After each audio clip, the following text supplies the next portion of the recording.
o grande ídolo aqui embaixo também.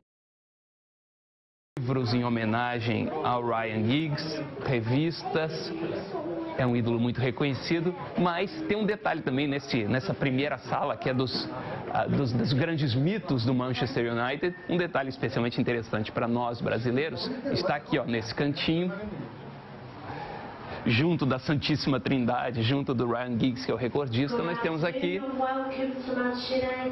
uma placa marcando a visita de Edson Arantes do Nascimento, Pelé, ao museu em 1998. Aqui o Pelé visitando o museu, sendo recebido já pelo Alex Ferguson, que já era o manager do clube naquela época. Aqui pelo Bob Charlton, né, os dois abraçados. E vários momentos aí da visita histórica, um dia que acabou marcado para sempre aqui no museu, a honra de ter recebido o maior jogador de todos os tempos, o brasileiríssimo Pelé. E agora a gente passa para a sala de troféus, a primeira da sala dos muitos troféus do clube.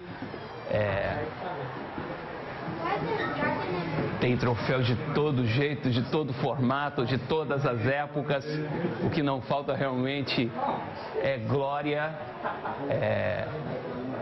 Aqui em cima você vê os títulos que são lembrados, né? Citados. A gente coloca aí para você também no canto da sua tela os muitos títulos do Manchester United, enquanto você curte aí essa galeria de troféus e tenta escolher qual é o seu preferido. Enquanto você vai apreciando, a gente vê aqui uma frase do Matt Busby, que foi um dos técnicos do Manchester, um dos mais importantes, se não o mais importante. Ele diz: eu nunca quis que o Manchester fosse o segundo para ninguém. Apenas a primeira colocação seria suficientemente boa para o Manchester United. E tá aí, estão aí os troféus para mostrar que realmente isso acabou virando verdade em grande parte dos casos.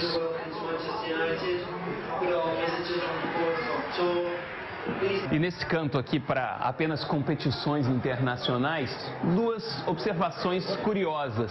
A primeira é que está aqui, olha,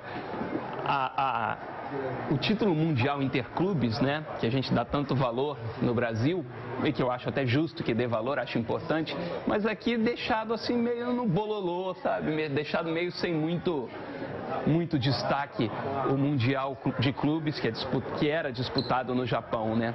A segunda curiosidade está aqui no cantinho, também se refere a Mundial, mas esse foi aquele Mundial disputado no Brasil, em um formato que funcionou apenas uma vez. Está aqui uma recordação que o Manchester recebeu do Vasco da Gama pela participação no ano 2000. Pelo menos foi mantido aqui na galeria de honra esse presente recebido do Vasco. E aqui o outro, olha, eu tinha falado duas, mas ó, são três observações. Olha aqui, acabo de descobrir também um troféu aqui dado pelo Palmeiras, por ocasião da disputa da Copa Euro Sul-Americana, né, o Mundial de Clubes de 99. E agora o museu tem uma sala especialmente dedicada aos 100 anos de Old Trafford, do estádio. Completou 100 anos em 2010. Então todas essas relíquias, esses objetos, esses murais com informações contam a história deste século de Old Trafford. Aqui uma maquete bastante interessante, bastante bonita do estádio, feita em 2009, com o formato atual que ele tem. Todos os lugares cobertos, como você vai ver daqui a pouco. A gente vai visitar o estádio, a gente vai lá no gramado de Old Trafford com você. Por enquanto, vou mostrando aqui só a maquete. E aqui a história do estádio. Ele, que começou em 1910, foi inaugurado com uma partida contra o Liverpool em 19 de fevereiro de 2010, com uma derrota. Começou meio pé frio, mas já era um estádio enorme, já tinha lugar para 80 mil torcedores. E ele custou 40 mil libras. Não dá muito para calcular hoje em dia quanto é isso, mas de todo modo é o seguinte, já era uma tradição. Ele custou o dobro do que havia sido planejado para que ele custasse. Aqui o engenheiro que fez a obra é o Archibald Leist, que até hoje sendo lembrado e cultuado aqui em Old Trafford. E aqui as fotos dos primeiros jogos, dos primeiros encontros. Na verdade, o clube tinha antes um outro estádio, mas que era muito pequeno, muito acanhado, e como dizem aqui as explicações, ficava numa área que tornou-se muito industrial, muito poluída.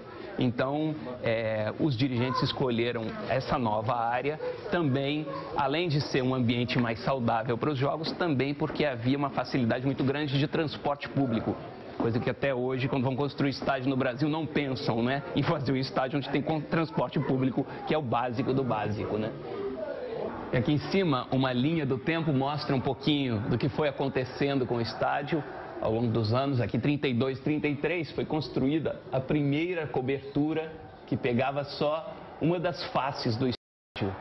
Mas já foi um grande esforço que custou 36 mil libras, quase o preço do estádio todo para cobri-lo. Em 35, novas linhas de trem são adicionadas para dar ainda mais facilidade de transporte ao estádio. Em 38, a cobertura ganha mais uma extensão e pega também um pedaço da curva. Aqui, como chove muito,